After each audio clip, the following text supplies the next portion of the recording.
Hello दोस्तों, स्वागत है आप सभी का हमारे ऑनलाइन प्लेटफॉर्म के ऊपर, जहां पे हम लेके आते हैं एएनएम से रिलेटेड टॉपिक और उनसे रिलेटेड एक्सप्लेनेशन। हमने आपको बहुत सारे टॉपिक्स और उनको एक्सप्लेनेशन आपको करवा दिया था। आज हमारा जो टॉपिक है वो है सिम्टम ऑफ डायबिटीज मेलाइटस।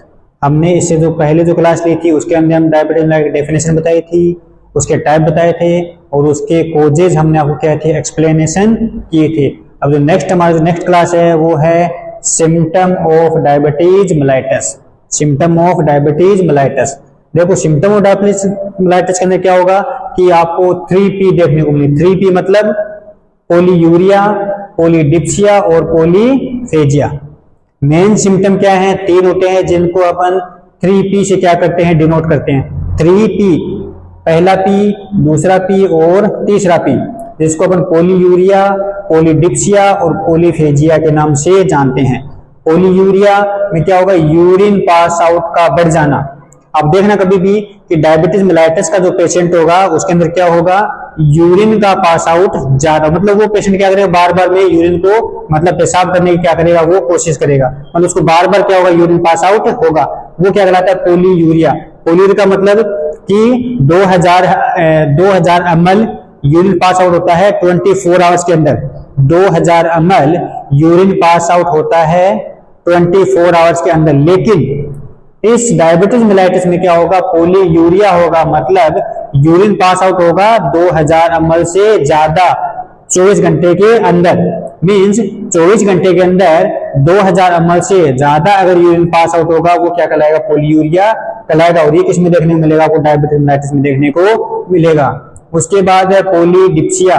पोलीडिप्सिया का मतलब एक्सेसिव थ्रस्ट। एक्सेसिव थ्रस्ट क्या होगा? क्यों? क्योंकि यूरिन पास आउट हो रहा है, यूरिन ज्यादा पास आउट है, वो क्या कहलाता है? पोलीयूरिया कहलाता है। यूरिन पास आउट का ज्यादा होना पोलीयूरिया कहलाता है। अब उसके कारण क्या होगा? एक्सेसिव थ्रस्ट होगा। क्यों? क्योंकि अपनी बॉडी से यूरिन क्या है? बाहर जा रहा है। अब बॉडी से यूरिन बाहर जाएगा तो अपनी बॉडी से क्या हो रहा है? पानी का लेवल, वाटर का लेवल क्या हो रहा है? कम हो रहा है। और उसके अंदर अपन क्या देखने मिलेगा? पोलीडिप्सिया आपको देखने को मिलेगा, जिसको हम एक्सेसिव थ्रस्ट के नाम से जानते हैं। ठीक है, एक्सेसिव थ्रस्ट क्या है? पोलीडिप्सिया। उसके बाद है पोलीफेजिया, भूख का बढ़ जाना, एक्सेसिव हैंगर। भूख का बढ़ जाना क्या कहलाता है? पोलीफेजिया कहलाता है। भूख क्यों बढ़ेगी? क्योंकि डिहाइड्रेशन की कंडीशन क्या होगी? आपकी बॉडी में अराइज होगी। किसके कारण? पोलीयूरिया के कारण। और पोलीयूरिया के कारण क्या होगा? एक्सेसिव थ्रस्ट आपको देखने को मिलेगा, एक्सेसिव आपको प्यास लगेगी और उसके कारण आपको पोलीफेजिया देखने को मिलेगा। ये 3P क्या है? मेन सिम्टम होते हैं डायबिटीज मेलाइटिस की, जिसमें पोलीयूरिया, पोलीडिप्सिया और पोलीफेजिया। उसके बाद है अदर, कुछ अदर भी होते हैं जिसके अंदर है नोक्चूरिया। आप देखना डायबिटीज मेलाइटिस का जो पेशेंट होगा उसको रात्रि के समय यूरिन क्या होगा? बार बार लगेगा। रात्रि के समय, नाइट के समय यूरिन पास आउट क्या होगा? बार बार में होगा। तो नोक्चूरिया, रात्रि में अधिक यूरिन का आना, नाइट के समय यूरिन का ज्यादा आना, किसके कारण? डायबिटीज मेलाइटिस के कारण। उसके बाद है वेट लॉस, आपका शरीर क्या होगा? वीक होगा, कमजोर होगा। उसके बाद पुअर वुंड हीलिंग। आप देखना कि जब भी किसी पेशेंट को डायबिटीज मेलाइटिस होगा, उस पेशेंट को अगर कोई भी वुंड है तो वुंड क्या नहीं होगा? अच्छे से वो ठीक नहीं होगा। तो पुअर वुंड हीलिंग सिम्टम में। उसके बाद हाइपरग्लाइसीमिया। हाइपरग्लाइसीमिया जाहिर सी बात होगा क्योंकि शुगर का लेवल आपके ब्लड के अंदर बढ़ जाता है, तो हाइपरग्लाइसीमिया। ग्लाइकोजूरिया, ग्लाइकोजूरिया का मतलब कि यूरिन के अंदर ग्लूकोज का लेवल बढ़ जाना। पहला क्या था? हाइपरग्लाइसीमिया, मतलब ग्लूकोज का लेवल ब्लड के अंदर बढ़ जाना। उसके बाद ग्लाइकोजूरिया, ग्लाइकोजूरिया का मतलब है यूरिन के अंदर ग्लूकोज का लेवल बढ़ जाना। और एक है इन्फेक्शन। इन्फेक्शन आपको डायबिटीज मेलाइटिस में क्या मिलेगा? देखने को मिलेगा।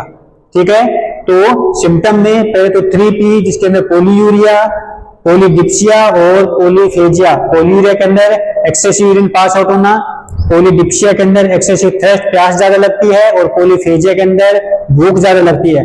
नोक्चूरिया कंडीशन होगी, वेट लॉस होगा, पुअर वुंड हीलिंग होगी, हाइपरग्लाइसीमिया होगा, ग्लाइकोजूरिया होगा और इन्फेक्शन आपको देखने को मिलेगा किसके अंदर?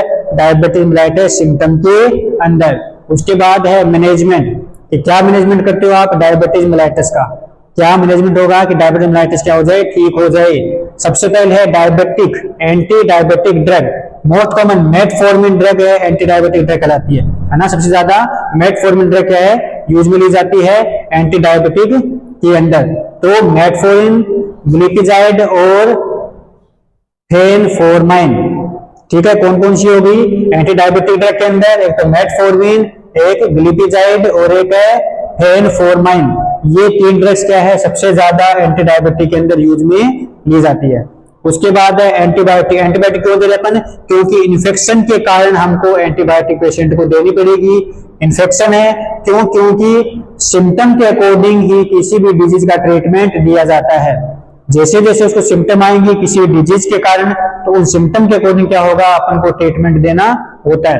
तो इन्फेक्शन आया, इन्फेक्शन को प्रिवेंट करने के लिए हमने एंटीबायोटिक थेरेपीज को दी, जिसके अंदर सेफ्ट्रियाजोन और अजिथ्रोमाइसिन आती है। कौन कौन सी ड्रग, सेफ्ट्रियाजोन और अजिथ्रोमाइसिन। बहुत सारे एंटीबायोटिक है लेकिन मोस्ट कॉमन हम सेफ्ट्रियाजोन अजिथ्रोमाइसिन काम में ले सकते हैं। उसके बाद इंसुलिन थेरेपी, क्योंकि इंसुलिन देनी पड़ेगी अपन को कहां पे, इंसुलिन डिपेंडेंट डायबिटीज मेलाइटिस के अंदर आपको इंसुलिन थेरेपी उसको देनी पड़ेगी, जिसके अंदर 3 इंसुलिन है, एक तो होमोलिन रेगुलर, एक होमोलिन लेंटेंट और एक है होमोलिन लिस्प्रो।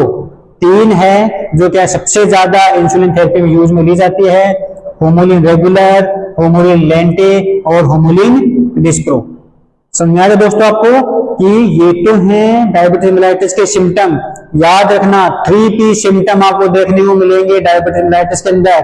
3P, पहला P, दूसरा P, तीसरा P। यहां मैंने साफ साफ मेंशन किया 3P symptom in diabetes mellitus. 3P symptom in diabetes mellitus, पहला पोलियूरिया, पोलीडिप्सिया, पोलीफेजिया।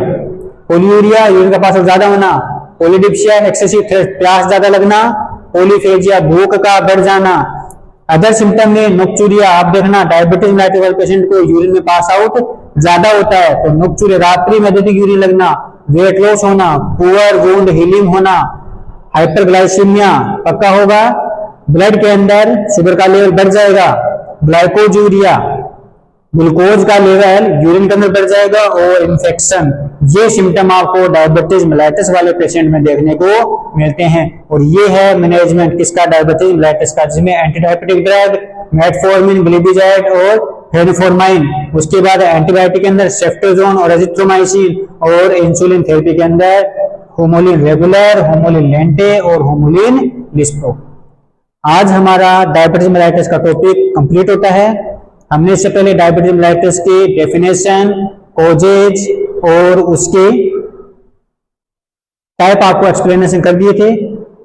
जब हमने आपको डायबिटीज मेलाइटिस बताया था, तो diabetes mellitus is a chronic metabolic disorder. Diabetes mellitus is a chronic metabolic disorder. उसके अंदर क्या होगा कि जो पेनक्रियाज की जो बीटा सेल्स है उसके अंदर डिफेक्ट आएगा, पेनक्रियाज की बीटा सेल्स के अंदर डिफेक्ट आएगा, तो हमारे बॉडी के अंदर इंसुलिन का लेवल क्या हो जाता है, कम हो जाएगा। और अगर इंसुलिन का लेवल हमारी बॉडी के अंदर कम होगा, तो हमारे ब्लड के अंदर शुगर का लेवल क्या हो जाता है, बढ़ जाता है। ये हमने आपको इससे पहले की क्लास में एक्सप्लेन किया था। उसके अंदर हमने आपको 2 टाइप बताए थे, टाइप फर्स्ट डायबिटीज मेलाइटिस और type second diabetes mellitus. Type first diabetes mellitus को इंसुलिन डिपेंडेंट डायबिटीज मेलाइटिस के नाम से जानते हैं। इंसुलिन डिपेंडेंट डायबिटीज मेलाइटिस का मतलब क्या हुआ कि इंसुलिन हमको बाहर से पेशेंट को देनी पड़ेगी डायबिटीज मेलाइटिस को ट्रीट करने के लिए। Insulin dependent diabetes mellitus type first में क्या होगा कि इंसुलिन आपकी बॉडी में नहीं बनेगा। दूसरा था टाइप 2 डायबिटीज मेलाइटिस, जिसको अपन नॉन इंसुलिन डायबिटीज मेलाइटिस नाम से जानते हैं। इस नॉन इंसुलिन डायबिटीज मेलाइटिस को हम बाहर से इंसुलिन देने की आवश्यकता नहीं होती। क्यों नहीं होती? क्योंकि इंसुलिन का लेवल तो अपनी बॉडी में बनेगा, इंसुलिन अपनी बॉडी में बनता है, लेकिन आपकी जो बॉडी सेल्स है वो क्या नहीं कर पाती, उस इंसुलिन का उपयोग नहीं कर पाती, जो क्या कहलाता है type 2 means non insulin dependent diabetes mellitus कहलाता है। उसके बाद थे कोजेज। कोजेज में क्या था, ऑटो इम्यून बीटा सेल्स का नष्ट हो जाना, मतलब जो खुद की इम्यून सिस्टम है वो क्या करती है, बीटा सेल्स को नष्ट करती है। उसके बाद हेरिडिटरी कंडीशन, हेरिडिटी वंशानुगत, मतलब one generation to another generation में क्या होती है, वो फैलेगी, वो क्या कहलाती है, हेरिडिटरी कहलाती है। उसके बाद ओबेसिटी के कारण, लैक ऑफ एक्सरसाइज के कारण, अल्कोहल के कारण और प्रेगनेंसी के कारण क्या होता है, डायबिटीज मेलाइटस होता है। उसके बाद symptom 3P symptom, polyuria, polyphagia, polydipsia और अदर सिम्टम्स में nocturia, weight loss, poor wound healing, उसके बाद ग्लाइकोजूरिया, हाइपरग्लाइसीमिया और इन्फेक्शन, ये सभी सिम्टम क्या है आपको देखने को मिलते हैं। उसके बाद मैनेजमेंट, जिसमें एंटी डायबिटिक ड्रग, जिसमें मेटफॉर्मिन, ग्लिपिजाइड और फेनफॉर्मिन। उसके बाद एंटीबायोटिक के अंदर अजिथ्रोमाइसिन और सिफ्ट्रोजोन, और उसके बाद इंसुलिन थेरेपी के अंदर होमोलिन रेगुलर, होमोलिन लेंटे और होमोलिन बिस्प्रो। आई होप दोस्तों आपको हमारा डायबिटीज मेलाइटिस वाला टॉपिक समझ में आया होगा। आप हमारे इस यूट्यूब चैनल को लाइक करें, शेयर करें, सब्सक्राइब करें और बेल आइकन को प्रेस करना बिल्कुल भी ना भूलें। आने वाले नोटिफिकेशन आपको क्या हो, कंटिन्यू मिलते रहें और आप उन टॉपिक्स को क्या कर सको, एक नॉर्मल वे में एक सही एक्सप्लेनेशन के साथ आप क्या कर सको, उनको रीड कर सको। Thank you.